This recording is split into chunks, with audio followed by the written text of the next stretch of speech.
Franchement les gars, ce serait marrant qu'on puisse pas recruter cet été et qu'au final ce soit la Masia qui nous sauve encore. Marc Bernal a été interrogé et il a dit: les joueurs de la Masia peuvent-ils intégrer l'équipe première? Marc Bernal, Dani Rodriguez qui a déjà joué et Geoffrey Torrens. Torrens, au cas où vous savez pas, c'est le latéral gauche. C'est un Massian, certains en parlent depuis longtemps. On va le découvrir en pré-saison et personnellement, j'ai hâte de le voir. Parce que si on peut tourner avec Baldé et que Torrens il soit correct, franchement, ça le fait. Dani Rodriguez, c'est l'ailier droit qui a joué face à Valladolid si je me trompe pas. Et c'est celui qui s'est blessé à l'épaule. Personnellement, on n'a pas pu vraiment voir quel était son niveau parce que Flick avait fait énormément tourner. Et il est difficile de venir s'imposer dans une équipe qui n'a pas l'habitude de jouer ensemble de base. Mais il est clair que Flick compte sur lui, bon rétablissement et j'ai hâte de le voir. Mais il y a ce petit Virgili qui a l'air très intéressant, un ailier gauche. Virgili s'est déjà entraîné avec l'équipe première et Hansi Flick lui a assuré qu'il participerait à la pré-saison avec l'équipe senior. Il compte bien faire ses preuves lors de la tournée asiatique et des premiers matchs pour se tailler une place au plus haut niveau. On a tous très bien vu comment ça s'est passé avec Nico Williams. Reste à voir comment ça se passera avec un Rashford peut-être. Mais ce serait beau qu'on soit encore une fois sauvé par la Masia, comme d'habitude. Et les droits, Lamine Yamal, défenseur central, Koubarsi, défenseur gauche, Baldé.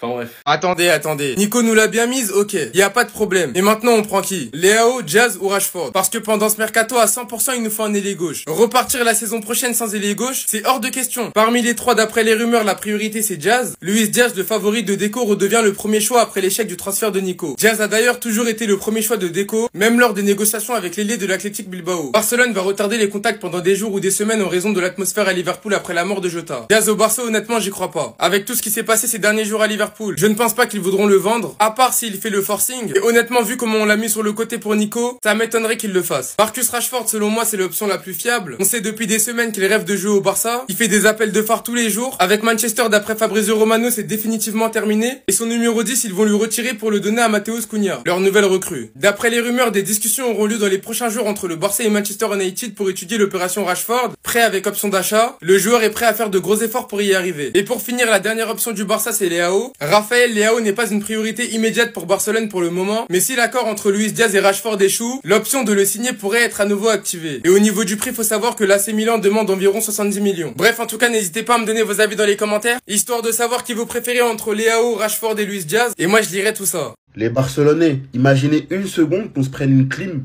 par Marcus Rashford. Est-ce qu'on pourrait parler du pire mercato de l'histoire du Barça? Parce qu'il est dit que les discussions devraient être entamées là dans quelques jours par rapport à Rashford. Mais ce dossier-là, normalement, il doit être rapide. Le joueur, il veut venir, il va faire des efforts. Appel de phare, ça doit être rapide. Ça doit durer même pas une semaine, normalement. Si je vois que ça dure, je m'en mêlerai plus. Je ne m'en mêlerai plus. Parce que les clims, ça va 2 minutes. Le mercato, il peut clairement être sauvé si on achète Rashford et Ademola Lookman. Et c'est grave possible d'aller prendre les deux. Parce que tu voulais prendre un Luis Diaz à 85 millions. Pourquoi tu veux prendre un Lookman à 30 millions? Je comprends pas. Et un Rashford en prêt sur une année, histoire de le pousser à bout, comme ça tu l'achètes à la fin. Le plan, c'est ça clairement, les gars. C'est le plan. Tu ramènes 2 joueurs offensifs, les latéraux ils se débrouilleront, c'est pas grave. On demande pas la lune, mais un mercato juste avec un gardien, ça change pas énormément de choses finalement, les gars. Les gars, je repose ma question. Si Marcus Rashford ne vient pas au Barça et qu'on se prend une clim, que faisons-nous? Est-ce que vous êtes serein d'aller avec la même équipe que l'année passée, avec seulement un gardien de plus? Moi, la réponse, c'est non. Tout le monde s'est renforcé à tous les postes. On peut pas venir se pointer avec la même équipe. C'est impossible. Certes, on est au début du mercato, mais le cas Ter Stegen, il commence à être très grave. Ils n'arrivent pas à lui faire trouver une porte de sortie. Hansi Flick s'entretiendra en face à face avec Ter Stegen avant le début de la saison, informant qu'il ne sera pas sollicité cette saison. C'est méchant. Clairement, c'est méchant.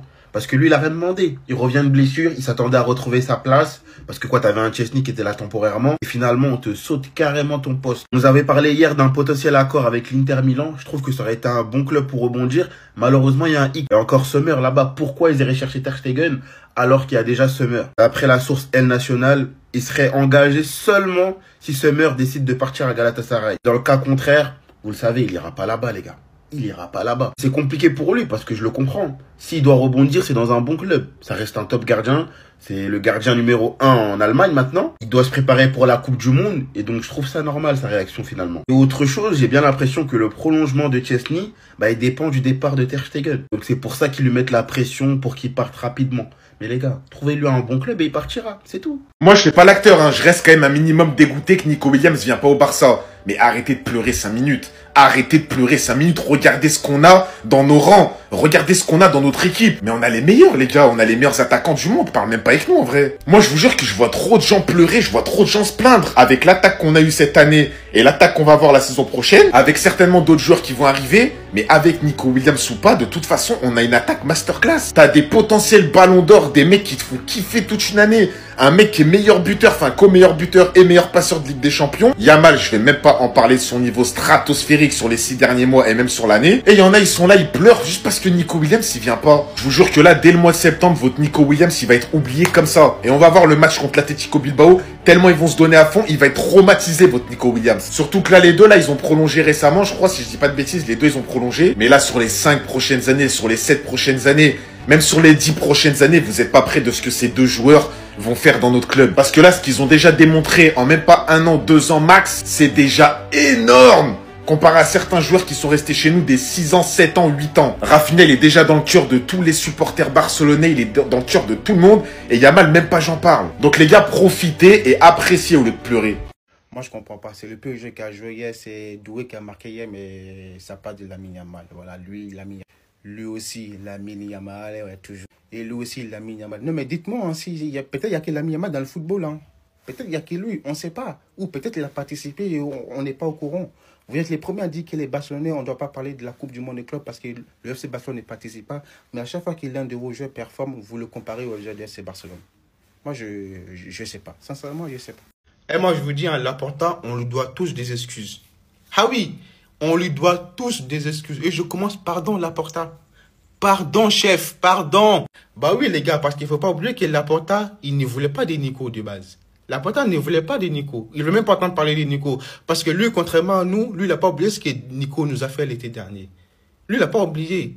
Mais quand l'agent de Nico, ils sont venus se proposer à ce Barcelone, et quand il a vu que nous, les supporters, on était tous derrière, Nico, il s'est dit, vas-y, je mets ma fierté, mon ego de côté. On va essayer de ramener Nico. Et ben voilà le résultat. Deux années de suite, il l'a mis. Il l'a mis dans le. Voilà. Donc, pardon, Laporta. Pardon. La prochaine fois, je vais plus écouter toi que les autres. La prochaine fois, je serai plus de ton côté à toi. Parce que toi, tu as vu la chose arriver. Nous, on était tous. Voilà. On a lâché Diaz, Rashford. Dès que la Romaine Nico est arrivé, bam, on a tous fait demi-tour. On a allé. Eh, c'est trop. On était tous là, ouais, Diaz, Rashford. Mais dès que Nico est arrivé, on a tous fait demi-tour. Donc, pardon, Laporta. Pardon. Deco aussi, hein. Parce que lui aussi, il voulait pas des Nico, lui aussi. Il faut pas oublier Deco aussi. Les gars, pourquoi je vois plein de supporters du Barça nous faire passer Rashford pour un pêcheur? Même si je trouve que la direction s'était intéressée à des doublures plutôt chères, parce que la priorité de base c'était Diaz, 80 millions. Nico est venu twerker chez Laporta et au final il est devenu une priorité et lui c'est 60 millions. Sachant que de base la direction était censée recruter des doublures pour pouvoir alléger Rafinha ou Lamine Yamal. Mais bon, ça m'étonnerait que des joueurs comme Diaz ou Nico seraient venus pour être des doublures. Donc ça aurait totalement bouleversé les hiérarchies en attaque. Je fais pas l'hypocrite, ça m'aurait pas dérangé pour Nico Williams personnellement. Je vais pas non plus mentir parce qu'au final il a prolongé. Mais bref, tout d'abord, ce qu'il faut savoir, c'est que des discussions auront lieu dans les prochains jours entre le Barça et Manchester United pour étudier l'opération Marcus Rashford, prêt avec option d'achat. Le joueur est prêt à faire de gros efforts pour y arriver. Nous avons devant nous un joueur avec un potentiel de malade, un géant endormi. Beaucoup de joueurs ont enfin quitté United et nous ont montré un tout autre niveau. Le meilleur exemple dans le championnat, c'est Anthony quand il est venu au Betis. Si vous suivez mes vidéos depuis le début de Mercato, Rashford est un joueur qui m'a toujours chauffé. Et en venant avec le statut qu'il a actuellement, il pourrait être une vraie doublure à gauche, à droite ou en neuf, avec le potentiel de pouvoir être titulaire. Sachant que Cruyff nous a un jour dit, celui qui doute de venir au Barça ne nous est pas utile. Qu'en est-il d'un joueur qui veut venir à tout prix? Qu'en est-il d'un joueur qui envoie que des appels de phare et qui est prêt à faire toutes les concessions du monde pour le Barça? En tout cas, financièrement, c'est l'opération la plus viable et ça nous permettrait de pouvoir recruter des latéraux après. Enfin bref, sinon vous les gars, vous en pensez quoi? Ramenez-vous sur cet impasse, on s'ennuie. Chesney, tu remontes officiellement dans mon estime. Je sais pas si ça fait allusion à l'autre là. Je l'appelle plus par son prénom, mais j'aime bien sa réponse. Puis-je dire non au Barça? La réponse est, on ne peut pas dire non. Si on dit non au Barça, c'est parce qu'on n'a pas les de relever le défi. Est-ce qu'il viserait pas quelqu'un là? Non? Et qu'on n'ait pas assez courage et donc pas d'ambition. Les joueurs pas trop ambition, on veut pas de ça au club. Rafi Coco Jojo qui poste ça, on sait faire allusion à quoi? On a été champion sans lui, donc on va se débrouiller sans lui également. J'ai l'impression que Rafinha, il avait un temps d'avance sur nous les gars. Regardez, lorsqu'il a vu ça, les commentaires, il a rigolé. Il Il savait qu'il allait pas venir, qu'il allait se foutre de notre gueule. Pour ça que lors de son interview, il était trop serein, il était trop souriant devant la caméra. Il savait au fait qu'il allait pas venir, le gamin, et qu'il allait le sauter. Là, depuis hier, je vois que ça débat sur les réseaux. Luis Diaz ou Rashford, les gars, c'est terminé. Il y a plus de débat possible, c'est Rashford qui viendra, et puis c'est tout. On met pas autant d'argent sur Luis Diaz. Et faire un atout qui mouille le maillot, en plus lui et Manu, c'est terminé, donc il doit trouver une porte de sortie, donc... Rashford, come on, hein, comme on dit en anglais. Bienvenue, voilà. Ça va être une saison compliquée, mais j'ai foi en tes compétences. On va voir ce que tu proposes. Le FC Barcelone a rouvert le dossier Marcus Rashford. Un transfert de Luis Diaz semble très improbable. C'est pourquoi le Barça se tourne vers l'anglais. Les frères, j'ai envie de vous dire que j'en ai marre. J'ai envie de vous dire que voilà. Mais les frères, ça reste le Barça. Peu importe les pistes qui sont ouvertes, on va y aller. Marcus Rashford, que ce soit un prêt, que ce soit un achat, franchement, on peut négocier quelque chose. Mais de toutes les manières, le petit Nico Williams, là, il ne veut pas venir. On l'oublie. C'est un ennemi. Mais Luis Diaz, c'est mort. Luis Diaz, c'est mort. Et puis ceux qui n'ont pas vu, allez regarder le match Aston Villa, Paris Saint-Germain, match retour en Angleterre. Vous allez voir Marcus Rashford. Il y en a qui disent que non, il est fini, il n'est pas fini. Contre le PSG, ils ont juste eu un petit peu de chance. Et puis voilà, ils ont mérité de passer. Mais franchement, Marcus Rashford, allez voir la moitié de saison qu'il fait à l'Aston Villa, vous allez voir. Donc oui, comme je disais, peu importe si le Barça se tourne vers Leao, vers Rashford, Luis Diaz, c'est mort. Leao aussi, j'ai envie de dire, c'est mort. On n'a pas assez d'argent pour faire ça. Tu vois ce que je veux dire? Mais en vérité, Rashford, je prends tous les jours. Arrêtez avec les trucs. On prend tous les jours, les frères. Attendez. Hansi Flick et le staff barcelonais sont déjà sur un nouveau coup pour le mercato estival 2025. Le FC Barcelone veut renforcer son attaque et opte pour le meilleur ailier portugais. Un portugais de 26 ans qui a déjà choqué l'Europe en montrant un niveau hors du commun. Il a également participé à la victoire du Portugal lors de la Ligue des Nations. Le Barça veut se positionner très rapidement après l'échec dans le dossier Nico Williams et pourrait même proposer 70 millions d'euros pour le joueur. Évidemment, vous avez compris de qui je parle. Je parle bien évidemment de Rafael Leao. L'AC Milan demande 70 millions d'euros au FC Barcelone pour décrocher la pépite portugaise. L'information a bien sûr été confirmée par le journal Transfer News Live. Le FC Barcelone a de bonnes raisons de croire que Rafael Leao pourrait devenir un joueur barcelonais. Tout d'abord car le joueur lui-même a exprimé son envie de jeu pour le club. Rafael Leao est fou d'un transfert à Barcelone, qui a maintenant commencé à considérer l'ailier portugais comme une option très concrète pour l'été. Il a également posté une story sur Instagram, une photo où on voit clairement Ronaldinho avec le maillot du Barça. Le joueur portugais pourrait rejoindre son collègue Lamine Yamal avec qui il a semblé très proche lors de la finale de la Ligue des Nations. Leao, c'est tout ce que demande le Barça, un ailier percutant, rapide, qui peut changer le cours d'un match. En plus, le joueur est polyvalent, il peut jouer ailier gauche, comme buteur ou encore milieu offensif. L'arrivée de Rafael Leao pourrait clairement être game changer dans les plans de Hansi Flick. Dites-moi si vous êtes d'accord pour l'arrivée de Rafael Leao au FC Barcelone. Quelques infos côté Barcelone, et il n'y en a vraiment pas beaucoup depuis la clim de Nico. Les options du Barça pour le poste d'ailier seront Luis Diaz en plan A et en plan B, Rashford. L'arrivée de l'anglais en prêt pourrait permettre de renforcer d'autres postes. Donc, il faut aller sur ce choix-là.